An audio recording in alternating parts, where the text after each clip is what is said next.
بسم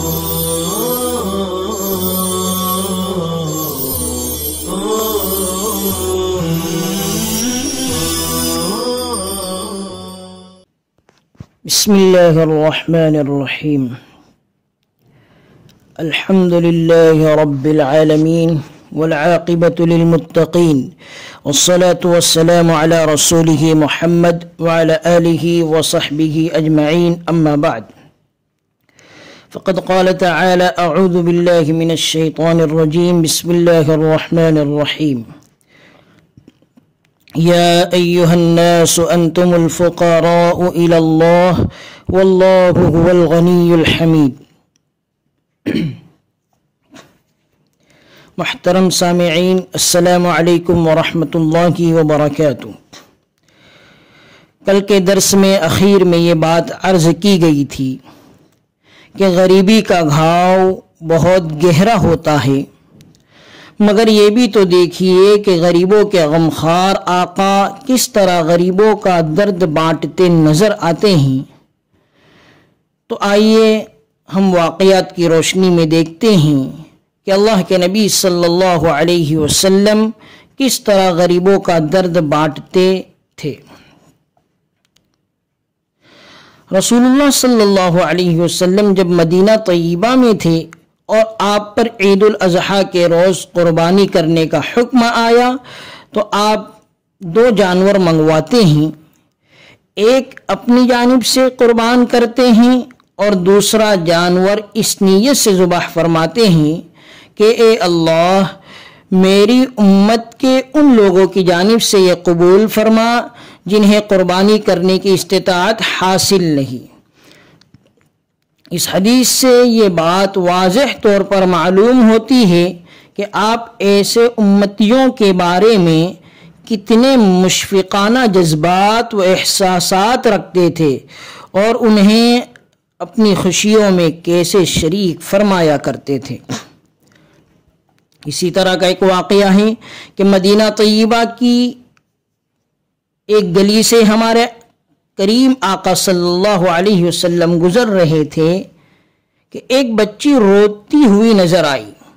آپ صلی اللہ علیہ وسلم نے اس سے رونے کا سبب پوچھا تو بچی نے بتایا کہ گھر والوں نے اسے پیسے دے کر آٹا خریدنے کے لیے بازار بھیجا تھا، وہ اس سے گم ہو گئے۔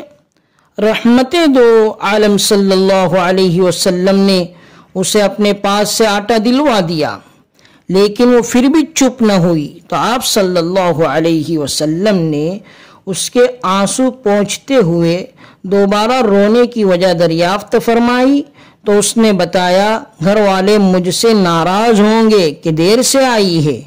آپ صلی اللہ علیہ وسلم نے مزید شفقت و محبت فرمائی اور اس کے ساتھ اس کے گھر تشریف لے گئے اور اسے معاف کروا کے واپس لوٹے۔ مکہ مکرمہ میں رسول رحمت صلی اللہ علیہ وسلم کو 3 سال کے لیے شعب ابی طالب میں محصور کر دیا گیا۔ ایسے میں فاقوں پہ فاقے آئے۔ اہل مکہ نے آپ سے مکمل بائیکاٹ کر رکھا تھا، جس کے نتیجے میں کوئی بھی چیز آپ صلی اللہ علیہ وسلم اور آپ کے ہمراہیوں تک نہ پہنچ پاتی تھی۔ سامان خورد و نوش کی آمد بالکل بند ہو گئی۔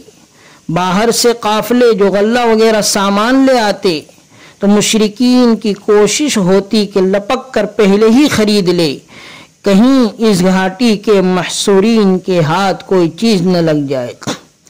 اس دوران بھوک کے جو حالات آپ اور آپ کے رفقا پر گزرے، آج کے غربت زدہ لوگوں کو اس کا عشر عشیر بھی نہ پہنچا ہوگا۔ فاقہ اور بھوک سے وہاں موجود بلکتے بچوں کی آوازیں گھاٹی کے باہر دور تک سنائی دیتی۔ درختوں کے پتے، چھال اور چمڑا چبا کر وہ لوگ گزارا کرتے تھے۔ آج کے غربا اور مفلس لوگ اس کو پڑھیں گے تو انہیں بھی تسلی ہوگی کہ ان کے محبوب آقا صلی اللہ علیہ وسلم اپنی امت کے لیے کس قدر ستائے گئے، مگر آپ نے یہ سارے حالات خندہ پیشانی سے قبول کر لیے۔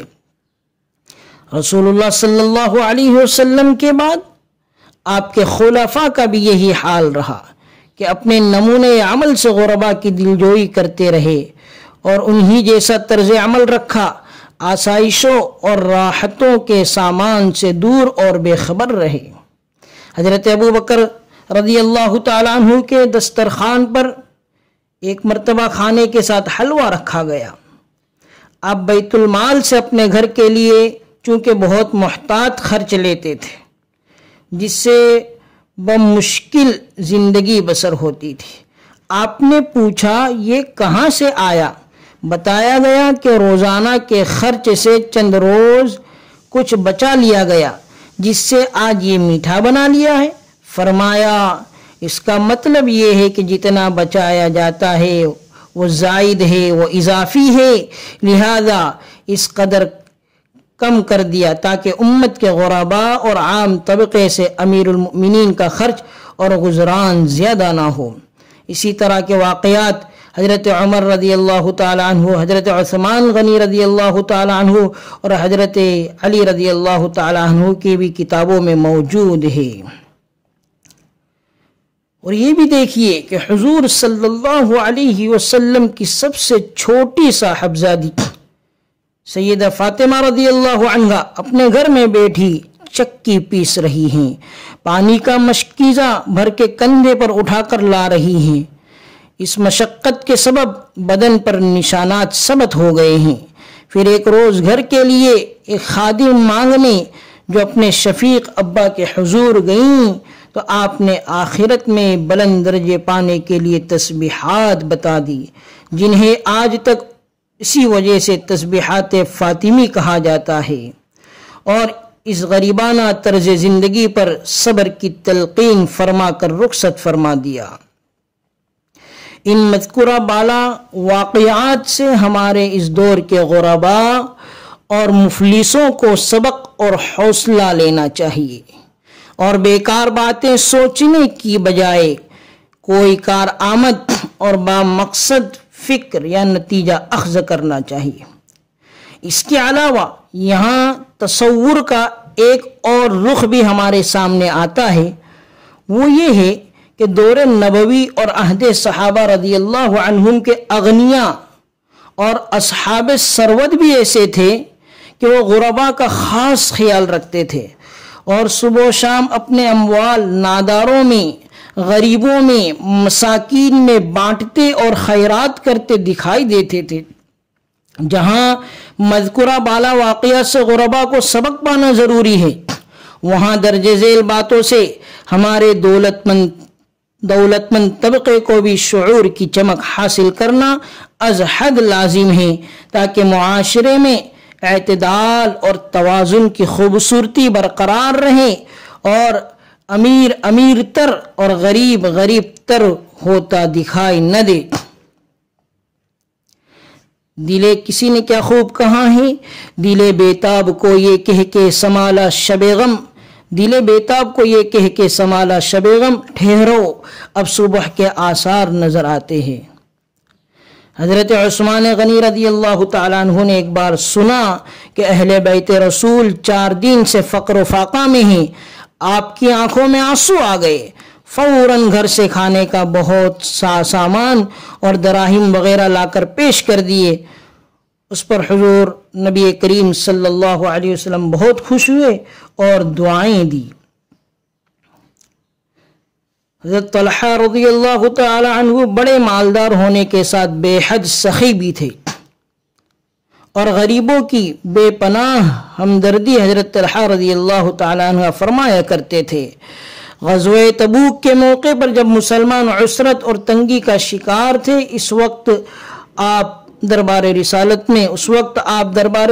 میں حاضر ہوئے اور نادار مسلمانوں کے لیے اس قدر بھاری رقوم پیش کی کہ رسول اللہ صلی اللہ علیہ وسلم نے آپ کو فیاض کا لقب عطا فرمایا، جو آپ کے لیے خاص اعزاز تھا۔ حضرت عبد الرحمن بن عوف رضی اللہ تعالی عنہ حضور نبی کریم صلی اللہ علیہ وسلم کے جلیل القدر صحابی ہے۔ آپ نے مدینہ طیبہ میں آ کر تجارت شروع کی اور نبی کریم صلی اللہ علیہ وسلم کی دعا سے آپ کو اس میں بہت برکت نصیب ہوئی، یہاں تک کہ آپ تھوڑے عرصے میں ہی مدینہ طیبہ کے بڑے تاجروں میں شمار ہونے لگے۔ ایک موقع پر آپ کا ایک تجارتی قافلہ ملک شام سے مدینہ طیبہ میں آیا جس میں 700 اونٹ تھے۔ آپ نے حضرت عائشہ رضی اللہ عنہا کے توجہ دلانے پر سارا مال فقراء مدینہ میں تقسیم کر دیا، حتیٰ کہ اونٹ اور اونٹوں کے کجاوے بھی خیرات کر دیے۔ انہیں یہ شرف بھی حاصل رہا کہ حضور نبی کریم صلی اللہ علیہ وسلم کے وصال کے بعد امہات المؤمنین کے گھروں کا سارا خرچ زندگی بھر آپ بڑی فراخی سے چلاتے رہے۔ یہ چند اصحاب کے مبارک تذکرے اختصار کے ساتھ سامعین کے نظر کیے گئے، ورنہ ہر ایک پھول بجائے خود ایک گلشن ہے، میں کس کو ترک کروں، کس کا انتخاب کروں۔ ان کے علاوہ کتنے ہی حضور صلی اللہ علیہ وسلم کے شاگرد، امت کی جلیل القدر ہستیاں ایسی تھی کہ جو کہ اپنا مال و اسباب غرباء اور فقراء پر خرچ کرنا اپنی سعادت جانتی تھی۔ اللہ کرے یہ خوئے مبارک ہمارے زمانے کے اغنیاء اور مالداروں کو بھی نصیب ہو جائے، تاکہ ہمارے تنگ دست مسلمانوں کا کچھ بھلا ہو جائے۔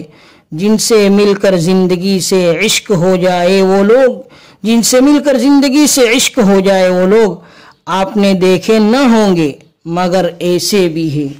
آج کا درس ہم یہیں پر ختم کرتے ہیں۔